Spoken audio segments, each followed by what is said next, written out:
Today I'm going to show you how to use the macOS app for Codex. And by the way, the Windows version of the application is coming out soon. And all those people who are saying software engineers are without jobs and we're going to lose our jobs, everyone is losing their jobs. I don't believe that for a second. There are so many things in the world to automate. Actually, the only job that may remain at the very end is the people who can work with AI tools. So first, I'm starting actually with ChatGPT and not with the macOS app. It was just recently released. I'm going to explain the user interface more when we start coding actually or working with the agent.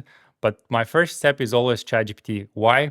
Because the model, Codex model in the macOS app or Codex in general, they are not optimized necessarily for product specifications. I think I get better result if I plan and brainstorm without any technical details with ChatGPT first, and then I create a product specification and I give it to Codex. So I'm going to explain to ChatGPT what my idea is. Hey, I want to create a YouTube copilot, and the most important feature that this application should have is a YouTube thumbnail generator where I can upload my face and then it generates this face in different expressions like confident, smiling, curious, skeptical, and so on. My pain point is actually that I can make photos of myself and put them on a thumbnail, but they look awkward. Another thing that I want this thumbnail generator to have is background, because I spend a lot of time searching for background images. Also offer the possibility to have multiple versions of them in different styles, but they should all have a tech flavor, I would say. Another thing that I want is if I give you a title and an optional description for a YouTube video, I want you to generate 5 different titles that are better and rank them from 1 to 10. Don't plan the technical details. I want just a product specification from you. Now, while GPT is working in the next, so this was the first step, the planning. In the next step, we're going to create a design system. So we make sure that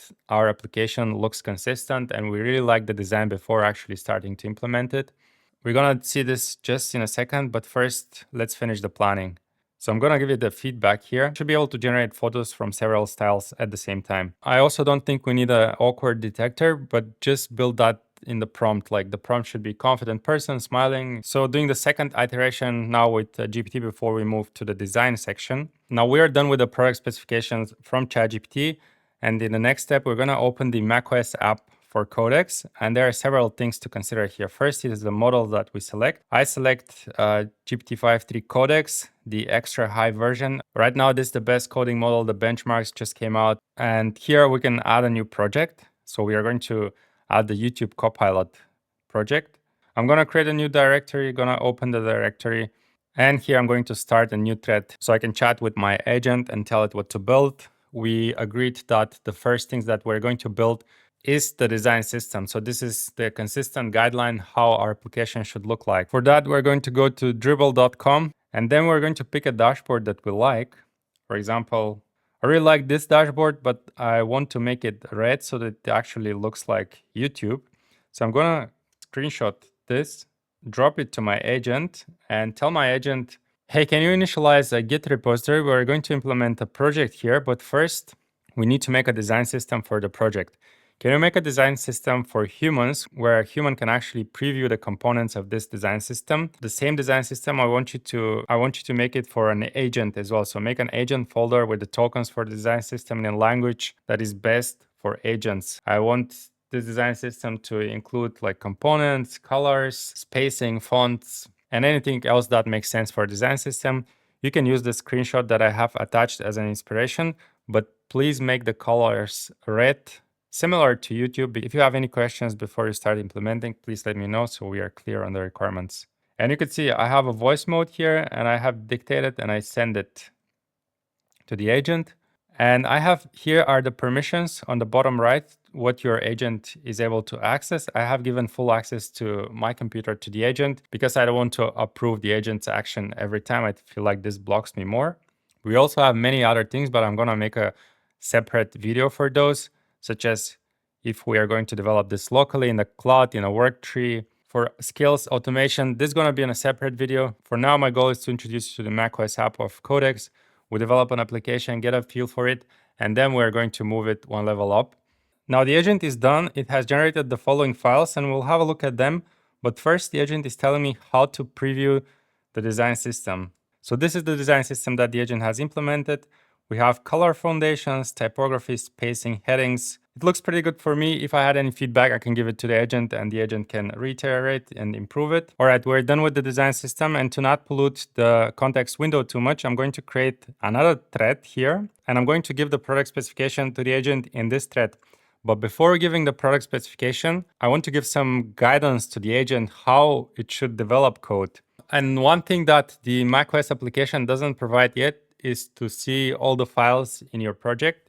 It gives you a div here, and we'll see that in a minute. But if you want to see all the project files, we need to do that in an external editor. I can open the project so we can see it, which opens cursor, and I can toggle the sidebar.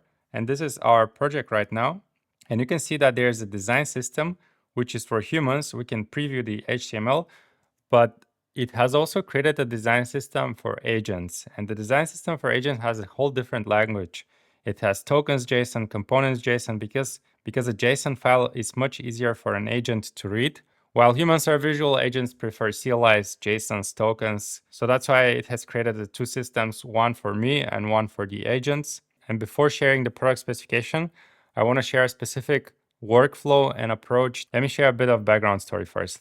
You know, the agent's MD file, it specifies how the agent should act, and it has been extremely popular among developers to add their instructions to the agent in this file, such as use TypeScript, this is how you run tests, this is how you test the application.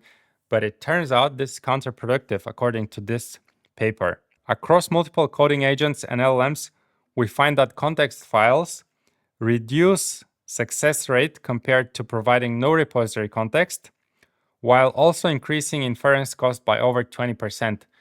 So if you give the agent more context that it needs, actually its productivity decreases. So we need to be really careful with agent's MD files.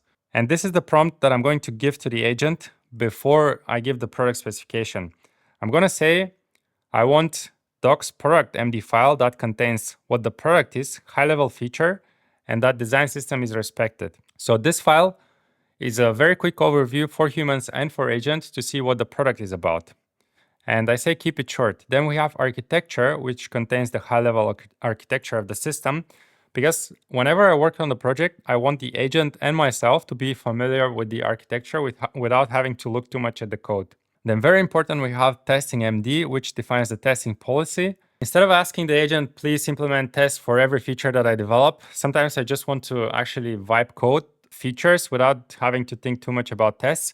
But something very important that I tell the agent is every bug fix must add a regression test.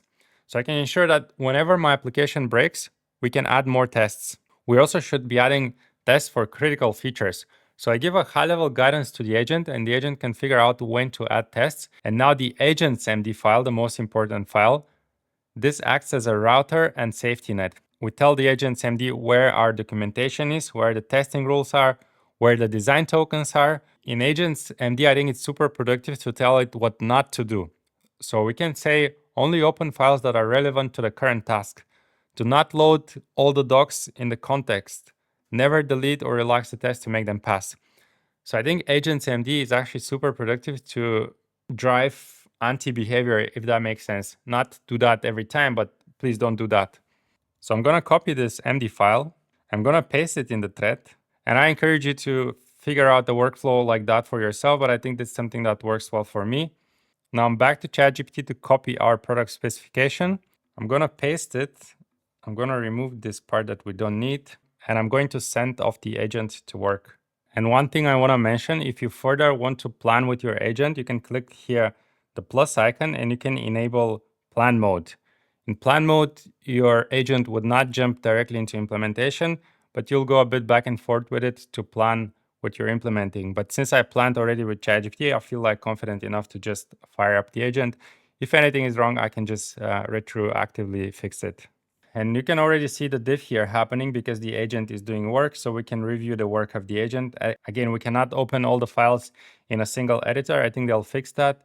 For now, I'll just open them like that in cursor. I can see all the project files here, but I can at least see the changes that have happened here. And also I can click review, which would give me a bit of better overview of what files have changed. And the agent started implementing the product. We have the terminal as well. We can list the files, see the status of Git. What the CLI is better at though, is starting multiple terminals next to each other. So you can run different agents in different terminals and you can see them, watch them at the same time.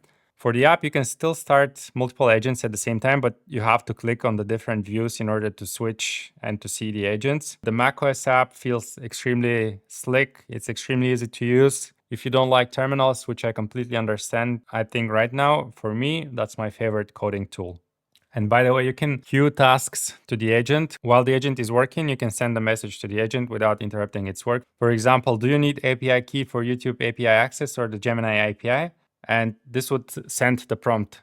But actually, that's not a very good idea because sometimes Codex just picks this message while it's working on the other task, then resolves the message that I just sent and forgets the other task. So really be careful about sending stuff like that. So the agent comes back, says it's done, and I can ask it, can you run the server? Then we can preview the application and iterate on that. All right, this is the application that we see right now, fast thumbnail and title analytics workflow.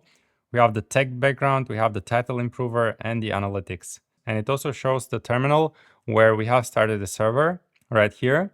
And I see it has implemented a very simple application. It doesn't have any framework actually, although that may actually be better for agents. So for now, I'll just leave it like that. All right, so what was happening here is that the agent opened a Chrome browser, tested the application, told me, okay, everything works well, but I have been testing the application in another browser and that's why this other browser wasn't working. So now the agent is trying to fix the other browser that I'm using. I also asked it a bit to improve the infrastructure because hot reloading wasn't working. Whenever you change the code, you needed to restart the server. I didn't like that, so I asked it to add hot reloading. Now the application works in the other browser as well, and I'm looking forward to generating some thumbnails. I'm gonna add the Gemini API here so I can generate the thumbnails. For the API key, you can go to aistudio.google.com. I have already created an API key. I can copy that and paste it. Now I can upload a photo of myself and let's see what thumbnails are generated. I have actually uploaded two photos of myself. First one is this smiling and the second one is a bit more serious. And then I say I want confident, curious, skeptical. I don't like that those are radio buttons. I'd like to be able to select multiple options, but we'll iterate on that with the agent. Energy level, medium sounds good. Skeptical, generate one portrait. Add at least one reference photo. Generating a portrait. What? So first I'm going to tell my agent to push and commit the current changes. And then I'm going to ask it why it generates these weird looking shapes. I'm assuming there's some issue with the API key and it's a fallback. Why are those weird shapes generated instead of my face? Is something with the API key wrong? And also, can you please commit and push before you start making further changes? I'm also going to give it a bit more context here. Attach. Yeah, it's saying you're seeing the fallback render, not the model output. I'll commit and push the current work as requested. I think it would have been ideal if I have started a new thread because the context window is getting a bit large now and I don't like this. Current image model attempts are now Gemini 3.1 Flash image preview. So that's perfect.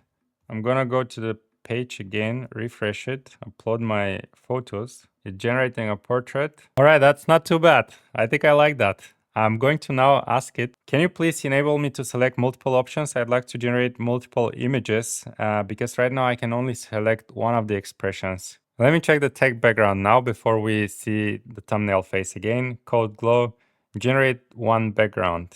I really like it. I don't know what you think. Please let me know, but I really like that. And the title improver, I'll actually give it a title for this video that doesn't sound very clickable, which is Codex macOS App Tutorial. Generate 5 title options. Score 9 out of 10 Codex app on macOS a beginner's guide. Using Codex on macOS step-by-step tutorial. All right, those titles are not too bad. I think we can do better by iterating a bit more on the application. The video will get too long. I'm actually curious now about the tech background and the thumbnail face. So the face generator runtime is being patched now. Multi-select expression chips, that's perfect. And I can see it here starting Playwright. Playwright is the browser control tool, and I'm gonna make another video on Codex macOS app where I share more details about Playwright, browser control, automations, and skills, so it gets a bit more advanced. And this video is just a starting point of the macOS. Again, we can click here to review, and what is interesting is that because of the instructions that we have given to the model, it writes tests on its own. So whenever it feels that tests are important, it writes them. Because if you remember, under docs, we have specified the testing MD file, where we say, okay, for critical features, please add tests, regression tests, and this is how you keep your application stable. Now it seems like the agent is done with the changes. So we're gonna test that one more time, and I'm gonna select all of them, generate portraits. I'm so looking forward to this application because it would make generating thumbnails that are not awkward way easier. I think that's something that I should have developed way back then. But yeah, confident this one. So this is the full image that I have just downloaded, and I think it's pretty solid. And the other ones are smiling, skeptical, curious, focused, serious, excited, thinking. I'm so happy. I don't have to do awkward photos anymore. There are, of course, still quite a lot of rough edges with this application. For example, I cannot click on a photo to preview it. I don't want the video to get too long. I'm actually going to skip the analytics part as well. But I want to check at least the tech background, like what tech backgrounds are being applied here. Generate some tech backgrounds. We're going to preview them, and then we're done with the video. But I just want to summarize. First, when you plan with ChatGPT. Secondly, when you're done with the plan, find the design that you like, create a design system so your application has a consistent design. Thirdly, please have a look at this markdown file that I have given the agent. So the agent can reference your design system. And with that, I mean this markdown file. So the agent knows about your product. And also very important, your agent's MD file shouldn't get too bloated. You shouldn't reference too many things, only the basics. And also we should tell the agent what not to do. This file right here, I think it's super important. Now for the tech background, let me click all the options and generate backgrounds to see what backgrounds we are generating. It is generating 6 backgrounds. All right, those are the backgrounds that were generated. Clean desk tech, not bad. Server vibe, circuit pattern. Certainly those are backgrounds that I can use for my YouTube videos. So this was the application that we have developed with the Codex macOS app. Hope you enjoyed the video, hope you learned something, and see you in the next one.